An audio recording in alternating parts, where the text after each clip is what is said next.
누가복음 18장 15절부터 17절 말씀 마음을 집중하시고 함께 읽어봅니다.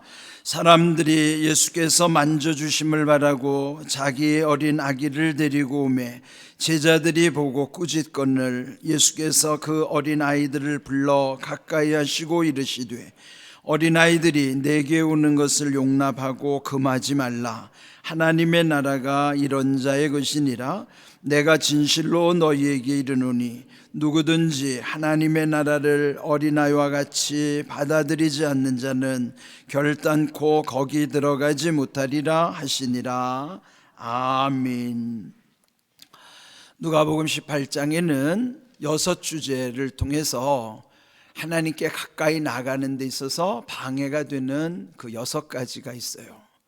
그래서 우리가 이 주님 가신 십자가의 길을 묵묵히 우리도 함께 동행하면서 부활의 영광을 소망할 때에 또 우리 인생 앞길에 놓여 있는 여러 가지 장애 요인들이 있어요. 그래서 이제 1절부터 8절의 말씀 속에서는 낙심이라고 하는 것이 장애 요인이었다면, 또 어제 묵상했던 그 말씀 속에는 자기 의가 방해 요인이 되는 것입니다.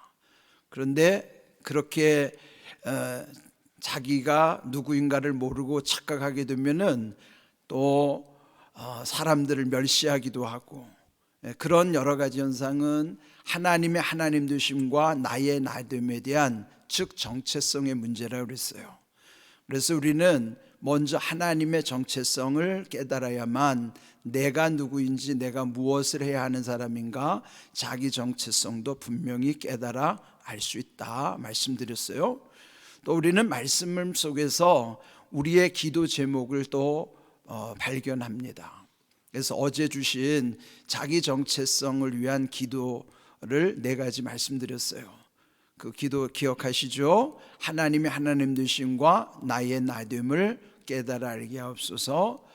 그 하나님의 정체성 첫 번째, 하나님 완전하신 하나님. 완전하신 하나님, 그 앞에 서 있는 나는 불완전한 나이기 때문에 불완전한 나를 불쌍히 여기소서. 또 그 하나님은 전지전능하시지만 나는 무지무능하기 때문에 전지전능하신 하나님, 무지무능한 나를 도와주시옵소서. 결국 이 모든 것은 말씀대로 이루어지는 것이 은혜와 복이기 때문에 말씀대로 이루어 주실 줄 믿습니다. 그 자기 믿음의 고백 다음에 아멘, 이렇게 하나님과 이런 아멘의 관계 속에 있다는 것을 확증받는 거예요. 여러분이 이 말씀을 그냥 앵무새처럼 따라하지 마시고요, 마음에 새기시면서 그 기도가 여러분의 진심의 기도 될 수 있도록 그렇게 할 수 있기를 바랍니다. 우리 이 기도 여러분의 기도로서 하나님께 드려질 수 있도록 우리 함께 크게 한번 기도하는 심정으로 같이 해보겠습니다. 하나님의 하나님 되심과 나의 나됨을 깨달아 알게 하옵소서. 완전하신 하나님, 불완전한 나를 불쌍히 여기소서. 전지전능하신 하나님, 무지무능한 나를 도와주시옵소서. 말씀대로 이루어 주실 줄 믿습니다. 아멘. 그렇게 되기를 축복합니다. 아멘. 어제 그 세리가 기도할 때에 나를 불쌍히 여기소서 했던 그 기도의 내용이 여기 담겨져 있어요. 그런데 또 오늘 하나의 기도 제목을 또 발견합니다.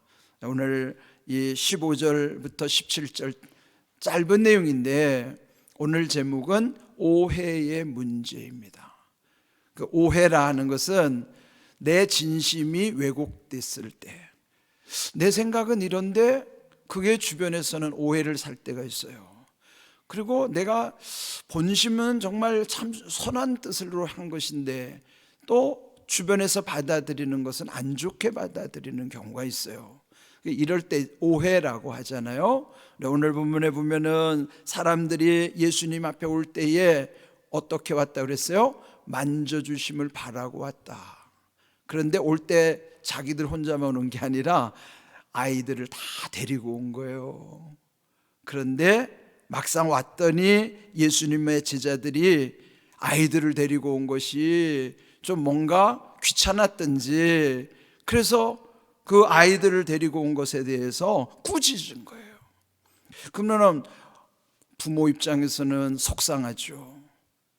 우리 아이들도 함께 예수님께 은혜 받고자 왔는데, 그런데 제자들이 이걸 막는 거예요. 그러니까 얼마나 속상합니까? 본심과 달리 이렇게 큰 오해를 사는 경우가 우리 주변에도 있어요. 자, 그럼 먼저 주님 앞에 나올 때 마음가짐을 배워야 됩니다. 우리도 주님 앞에 이 사람들이 올 때 만져주심을 바라고 온 것처럼, 여러분 주님 앞에 올 때는 예수님이 우리를 만져주심을 바라고 와야 되는 줄로 믿습니다. 새벽마다 나오면요, 예수님이 만져주심을 바라고 오셔야 돼요. 목사가 만지는 게 아니에요. 예수님이 말씀 가운데 여러분의 상한 심령을 만지시고, 또 이 연약한 육신 머리부터 발끝까지 다 만져주시는 줄로 믿습니다. 그 만져주심을 바라는 것이 믿음이에요. 그러니까 여러분 나올 때 만져주심을 바라고 나와야 되는 거예요. 그러면 오늘 주신 말씀처럼 만져주시옵소서. 우리가 주님 앞에 왔을 때 항상 세 가지 기억해야 돼요. 불쌍히 여겨주시는 것과 만져주실 것과 도와주시는 거예요. 자, 한번 따라해 볼까요? 불쌍히 여기소서, 만져주시옵소서, 도와주시옵소서. 중보기도는 이 세 가지가 들어가는 거예요. 우리가 누군가를 위해서 기도할 때도 내가 무슨 대단해서 내 능력을 발휘하는 게 아니거든요. 다만 우리가 주님을 믿는 믿음 속에는 그 누군가를 기도할 때 하나님, 저를 불쌍히 여기듯이 그도 불쌍히 여겨주시옵소서, 또 저를 만져주시듯이 그도 만져주시옵소서, 저를 도와주시듯이 하나님 그도 도와주시옵소서. 이게 목사가 중보기도하는 거예요. 나의 하나님, 내가 경험한 하나님을 그도 경험할 수 있도록, 그렇게 중보할 때 이 세 가지 기도를 항상 기억해야 됩니다. 불쌍히 여기소서, 만져주시옵소서, 도와주시옵소서. 여러분이 주님 앞에 나올 때 이 세 가지 기도가 항상 우리 가운데 베이스, 그 기본으로 깔려져 있어야 되는 거예요. 자, 그런데 여기에 아이들을 데리고 왔다고 제자들이 꾸짖잖아요. 그러면 만약에 우리가 믿음이 아닐 경우는 감정으로 대하기 쉬워요. 요즘 같으면 그러잖아요. 만약에 교회 왔어요. 그런데 중간에 안내하시는 분들이 조금 조금 뭔가 오해 사도록 말을 했다든지, 사실은 자기가 오해로 들을 수도 있겠죠. 그럴 때 아니 도대체 이 교회가 여기만 있어? 하고 뛰쳐나갈 수도 있겠죠. 그러면 그거는 믿음이 아닌 거예요. 그건 감정이죠. 그러니까 우리가 어떤 이 오해를 살 때 보면은 감정으로 대처하기가 쉬워요. 근데 그때 조심해야 됩니다. 믿음으로 대해야지. 그때 내 상한 심령을 그대로 감정으로 표현하면은 마귀가 좋아한다고요. 마귀가 역사하게 돼 있어요. 그런데 여기서 이 속상한 상황 속에서도요, 16절 보면 예수께서 그 어린아이들을 불러 가까이 하시고 이르시되, 어린아이들이 내게 오는 것을 용납하고 금하지 말라. 하나님의 나라가 이런 자의 것이니라. 그러면 하나님의 나라가 어떤 것인가를 그 제자들이 이 아이들 오는 것을 번거롭게 여기고 꾸짖은 것에 대해서 오히려 반전이 일어난 거예요. 이 어린아이 같이 순수하게 받아들이는 사람이 하나님의 나라를 소유할 수 있다. 그러면서 오히려 성가시게 여기고 아무것도 아닌 것처럼 여기는 아이들을 하나님 나라의 중심으로 초청하는 거예요. 그러면 오늘 우리의 상황을 잘 보세요. 요즘 아이들에 대한 관심이 그렇게 크지 않아요. 옛날에는 아이들 존재도 없었지만은 요즘도 보면요, 교회가 큰 교회 속에서도 교회학교가 작거나 또는 교회학교 없는 교회들이 많아요. 왜 그럴까요? 당장 교회에 무슨 유익한 것 같지가 않거든요. 걔네들이 뭘 헌금을 얼마나 하겠어요? 뭔 역할을 하겠어요? 그렇게 생각하면 아이들은 귀찮은 존재가 돼버리고 말아요. 그런데 그 아이들이 천국의 주인공이라는 하나님 나라의 주역이 된다는 것은 그 아이들의 미래를 투자하는 거예요. 주님은 그 아이들을 통해서 하나님의 나라를 이루시기를 원하는 거예요. 그러니까 올해 우리 교회 지금 교회학교에 관심을 많이 갖고 있잖아요. 여러분이 기도해 주셔서 감사해요. 그러니까 요즘 새벽 기도 보세요. 우리 영유치부터 아동부, 어제 청소년부 이렇게 보세요. 아이들 얼마나 보면 볼수록 얼마나 사랑스럽고 좋아요. 우리 교회 학교 선생님들 대단한 분들이에요. 얼마나 열정 있는지 몰라요. 참 감사해요. 대부분 교회 학교 교사들이 조금 지쳐가지고 서로 안 하려고 그러거든요. 근데 우리 선생님들 대단한 거예요. 그러니까 우리 아이들이 하나님의 나라의 주역인 이 아이들에 대해서 예수님 말씀하신 것처럼 이렇게 관심 갖고 있다는 것, 교회는 그렇게 하나님의 나라에 관심 갖는 교회가 진정한 주님의 교회란 말이에요. 올해 우리가 이름불로 아이들 축복하는 것도 얼마나 감사한지 몰라요. 올해 교회 학교가 큰 봉이 일어날 줄로 믿습니다. 여러분 많이 기도해 주시고 축복해 주셔야 돼요. 자, 그런데 오늘 중요한 사실은 그 부모들이 오해를 샀는데 중요한 사실이에요. 주님은 알고 계시는 거예요. 예? 제자들은 오해했지만은 주님은 그 마음의 중심을 보고 계시는 거예요. 그러면 우리에게도 만일 누구에게 오해를 하거나 또는 안 좋은 소리를 들었을 때에 속상하기 전에 예수님은 다 알고 계시다는 것을 여러분 믿으시길 바랍니다. 예수님이 아시면 지금 당장은 사람들이 오해해도 그거 아무것도 아니에요. 오해를 하더라도 주님 아시면 되는 거예요. 여러분 속상하기로 말하면 목사 이상 속상한 사람 없어요. 어제도 우리 30년 이상 같이 목회하던 친구, 신학교에서 함께 공부하던 친구 갑자기 쓰러져 가지고 딱 묻고 왔어요.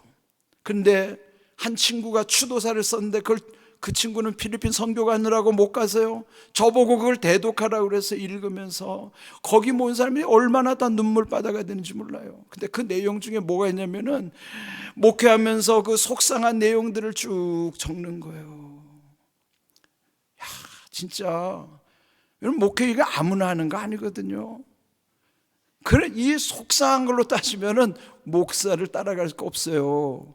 제가 그걸 다 말 안 하니까 그렇지. 그런데 그렇게 할 수 있는 까닭은 주님이 아시기 때문이에요. 그거 견디지 못하면 쓰러지는 거예요. 여러분도 마찬가지예요.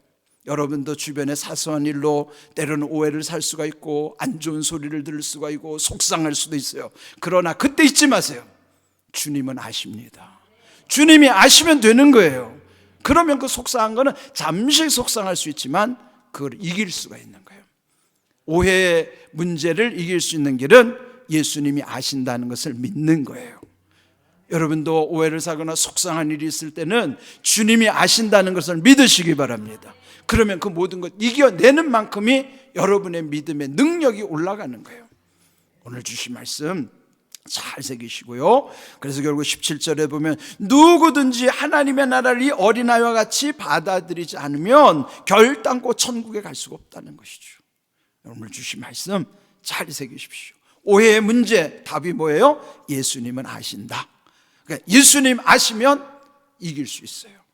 여러분 속상할 때 감정으로 대하지 마시고 예수님이 아신다는 사실, 그 믿음 가운데 그 모든 것을 능히 이겨내고 그럴 때마다 여러분의 믿음이 더 온전해질 거예요. 바른 믿음이 아직도 연약하기 때문에 흔들리기 쉽지만은 여러분이 그런 모든 것들을 이겨낼 때 더욱 온전해져 가고 마침내 복된 믿음에 이르게 되는 것입니다. 오늘 세 번째 주제를 다뤘어요. 이 오해의 문제는 예수님이 아신다라는 믿음으로 이 모든 걸 이길 수 있다. 말씀대로 이루어지시는 은혜와 복이 임하기를 주님의 이름으로 축복합니다. 아멘.